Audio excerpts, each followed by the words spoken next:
خوشی کی بشارت دیتا ہوں کہ آج داؤد کے شہر میں تمہارے لیے منجی پیدا ہوا ہے جو مسیح خداوند ہے۔ اساتذہ کرام، principal of Saint Dominic high secondary school father Yasir فاکوپی، فادر صاحبان، کرسمس کے سارے سناریوں میں بہت سارے زمینی اور آسمانی واقعات پیش آتے ہیں۔ آسمان سے فرشتوں کی معرفت پیغامات آتے ہیں، اور پیغامات کی جو ذمہ داری ہے وہ ہم سبھی جانتے ہیں کہ وہ حضرت جبرائیل کی ہے۔ یہ خدا کا پیغام رساں ہے، یہ خدا کا سب سے معتبر فرشتہ ہے۔ وہ ہمتاً گوش ہو کر پلک جھپکے بغیر خدا کی حضوری میں کھڑا رہتا ہے کہ کب اس کو حکم ہوگا اور کب وہ اپنا پیغام لے کر زمین والوں کی طرف آئے گا۔ تاریخ بائبل اس بات کی شہادت دیتی ہے کہ بائبل دو حصوں میں تقسیم ہے، جس میں ایک پرانا عہد نامہ ہے اور ایک نیا عہد نامہ ہے۔ پرانے عہد نامے کے جتنے بھی انبیاء پیغمبر آئے، ان کا کام یہ تھا کہ وہ خدا کا پیغام جو کہ ہے وہ لے کر دوسروں کی طرف جاتے تھے۔ لیکن نئے عہد نامے میں وی آر فالوورس اور سم ون، کسی کو فالو کر رہے ہیں، اور وہ خدا کا کلمہ ہے۔ پرانے عہد نامے میں خدا کا کلمہ سنایا جاتا تھا، لیکن نئے عہد نامے میں خدا کا کلمہ، جسے قرآن پاک میں کلمۃ اللہ کہا ہے، وہ پرسونیفائی ہو کر، وہ انکارنیٹ ہو کر، وہ مجسم ہو کر ہمارے درمیان آیا۔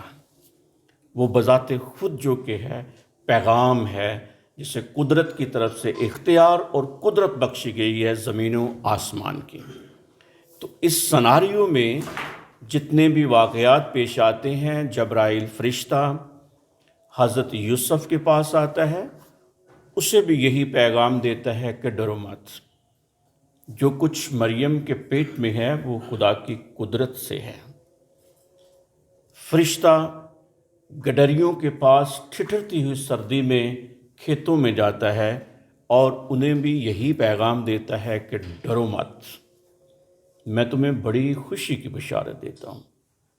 مقدسہ مریم کے پاس فرشتہ آتا ہے تو اسے بھی یہی پیغام ملتا ہے کہ اب ڈرنے کا وقت جو کہ ہے وہ گزر چکا ہے۔ جبرائیل فرشتہ حضرت زکریا کے پاس جاتا ہے تو وہ بھی گھبرا جاتا ہے، اور اس سے بھی یہی پیغام ملتا ہے کہ ڈرو مت، اب غم کے بادل جو کہ ہیں وہ چھٹ چکے ہیں، ایک آفتاب طلوع جو کہ ہے، آفتاب صداقت جو کہ ہے وہ طلوع ہونے والا ہے۔ اب ڈرنے، گھبرانے، بزدل ہونے، خوف کھانے کی ضرورت نہیں رہی ہے۔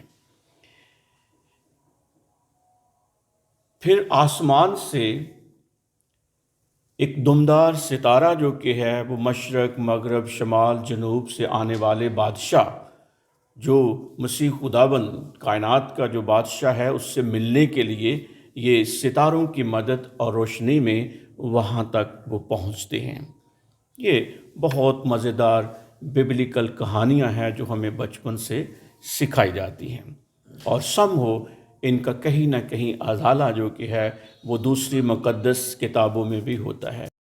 اور جس چیز کا ہمیں تجربہ کرنا چاہیے اور جس چیز پر ریفلیکٹ کرنا چاہیے، we experience the power of God, خدا کی طاقت کا ہم ایکسپیرئنس کرتے ہیں، خدا کی قدرت کا ہم اس میں ایکسپیرئنس کرتے ہیں کہ کیسے خدا کا پیغام جو کہ ہے وہ گڈریوں سے لے کر بادشاہوں، حضرت یوسف، حضرت زکریا اور مقدسہ مریم کے پاس یہ پیغام پہنچتا ہے۔ اور پیغام کیا ہے؟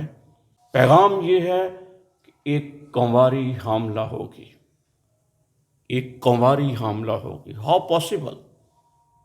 It's impossible in human eyes, impossible.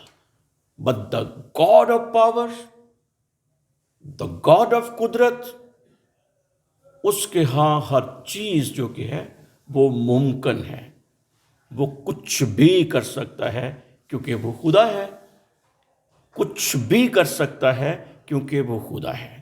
وہ خدا جو پوری کائنات میں نہیں سما سکتا، پوری کائنات میں نہیں سما سکتا، لیکن اگر وہ چاہے تو اپنے کلمے کو مقدسہ مریم کے بطن اطہر میں سما سکتا ہے۔ یہ خدا ہے جس کی ہم نے طاقت کا، پاور کا، قدرت کا جو کہ ہے اپنی زندگیوں میں تجربہ کرتے ہیں کہ خدا کیسے کیسے نرالے کام کرتا ہے۔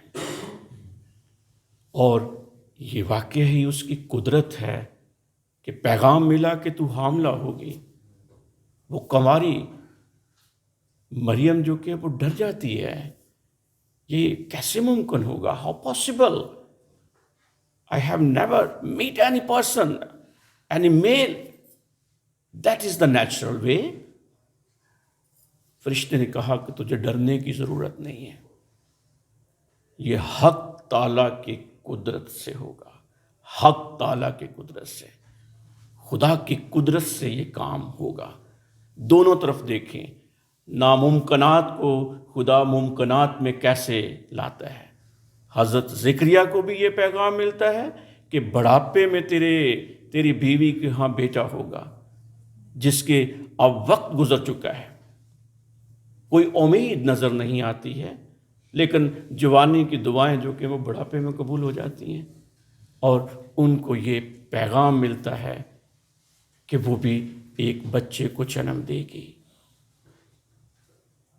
یہ خدا کے نظارے ہیں، خدا کی قدرت ہے۔ ایک طرف بالکل نا امیدی ہے، خدا چاہتا ہے کہ یہ ہو اور وہ ایسا ہوتا ہے، کن فکن، وہ جو چاہتا ہے وہ ہوتا ہے، اور دوسری طرف بالکل کنواری ہے جس نے ابھی اس زمانے کے نشیب و فراز کا مقابلہ کرنا ہے، جس کے شاید ابھی کھیلنے کی عمر جو کہ وہ پوری نہیں ہوئی ہے۔ ایک بہت بڑی ذمہ داری اس کو دی جاتی ہے، اور جب فرشتہ اس کے پاس سے جاتا ہے تو مقدسہ مریم کی یہ الفاظ رہتی دنیا پر انسانیت پر احسان رہے گا کہ دیکھ میں خدا کی بندی ہوں، میرے لیے تیرے قول کے موافق ہو۔ عابد، خدا کا بندہ ہو یا خدا کی بندی ہو، جو خدا کے حکم کے مطابق چلتا ہے، وہ اپنا اجر جو کہ ہے وہ پا لیتے ہیں۔ It's a beautiful that we all are together, where we can experience the love of Christianity, where we can experience the peace of Muslim society. زمانہ انتہائی نازک موڑ پر پہنچ چکا ہے۔ خوف خدا کی جگہ خوف اور طرح کے چھا چکے ہیں، لیکن آج آپ لوگوں کے کرسمس کے ایام میں کوئی بھی کلرز پہن لیے جائیں نا تو وہ کرسمس کے کلرز ہو جاتے ہیں، وہ ریڈ ہو، گرین ہو، پیلا ہو، سارے بیوٹیفل کرسمس کے کلرز ہیں، اور نیچر جو کہ دیکھیں وہ کتنی بیوٹیفل ہو جاتی ہے۔ یہ ٹھنڈ کا نظارہ کرنے کا اپنا مزہ ہے، ٹھٹھرتی ہوئی سردی میں نکلنا، اور جہاں ان بالوں پر وہ برف کا لگنا، ان کا لطف ہی کچھ اور آ جاتا ہے۔ تو یہ وہ ایونٹ ہے جس میں کائنات کی ہر چیز جو کہ ہے وہ انوالو ہو جاتی ہے۔ تو جس طرح مشرق، مغرب، شمال، جنوب سے آنے والے بادشاہوں کی اس ستارے نے مدد کی تھی اس مقام تک پہنچنے کے لیے۔ آسمان پر بہت خوبصورت ستارے چمکتے ہیں، ہمارے گرد آلودہ ماحول نے وہ ستاروں کے ٹمٹمانے کو جو کہ وہ ختم کر دیا ہے، لیکن آپ سبھی کرسمس کے سٹارز ہیں۔ کوئی نیلا سٹار ہے، کوئی پیلا سٹار ہے، کوئی سبز سٹار ہے، کوئی بلیک سٹار ہے، all colors are there۔ لیکن آسمان کے ان سبھی ستاروں میں سے ایک سپر سٹار تھا جو ان لوگوں کی رہنمائی کر رہا تھا، راستہ دکھا رہا تھا۔ پتھریلے راستوں پر وہ چل کر جا رہے تھے اور ان کے سامنے روشنی جو کہ وہ کر رہا تھا تاکہ وہ اپنی منزل پر پہنچ سکے. And we somehow, we all are belong to a teaching profession. And I always call it's not a profession, it's a vocation. It's a prophetic vocation. یہ نبوی کام ہے جو ٹیچرز کو دیا جاتا ہے. They have the light in their hands. As a teachers, you people are superstars. وہ جن کو راستہ نظر نہیں آتا، وہ راستہ جو قدم قدم پر راستے سے بھٹک جاتے ہیں، ان کو راستہ دکھانے والے کرسمس کے آپ سپر سٹارز ہیں. آپ سب کو کرسمس مبارک ہو.